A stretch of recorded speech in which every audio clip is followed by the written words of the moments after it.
If you're like me, something that you might have to deal with is being late. And it is not fun being late, because when you're late, people are angry with you, you mess things up, and it's just all around not fun. It can mess up your reputation, and it's stressful.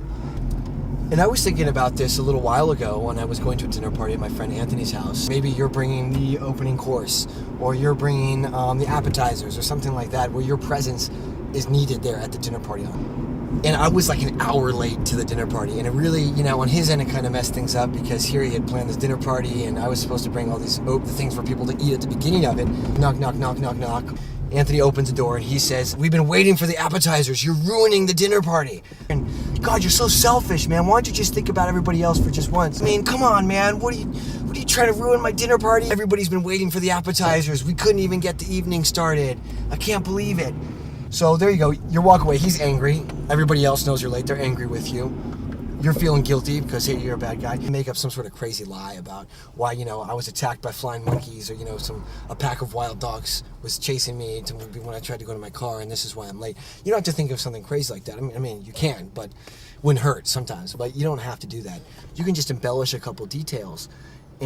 But more importantly, what you need to do is sort of the emotional delivery, because if someone's angry at you, they don't really care what's coming out of your mouth, unless it's quite passionate or quite evocative of some sort of emotional state.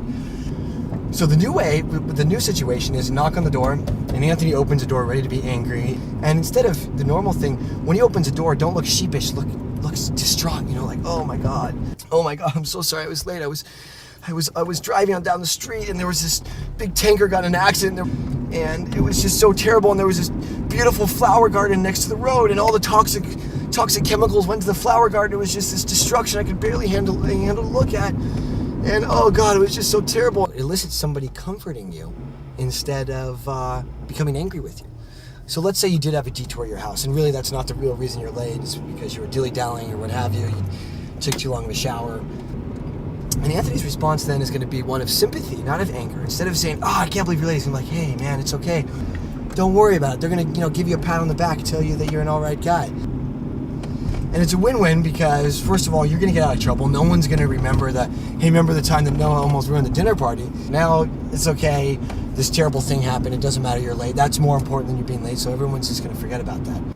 It's a little bit, it was a kind of a detour. Yeah, you embellished what kind of detour it was, but, it was still just a basic detour. What really matters is what the essence of the detour was. And so weeks later, they're not going to say, "Man, remember when Noah almost ruined that dinner party by not bringing the appetizers?" They're going to be saying, "Hey, that was great that Noah still came in when he faced that problem on the road." And I do just want to give a slight disclaimer that it is, some people might say it's a little bit manipulative, so it's not something that you want to do all the time, but, no more than 3 to 4 times a month. Anyways, that's just my 2 cents on delivering the correct excuse when you're late somewhere.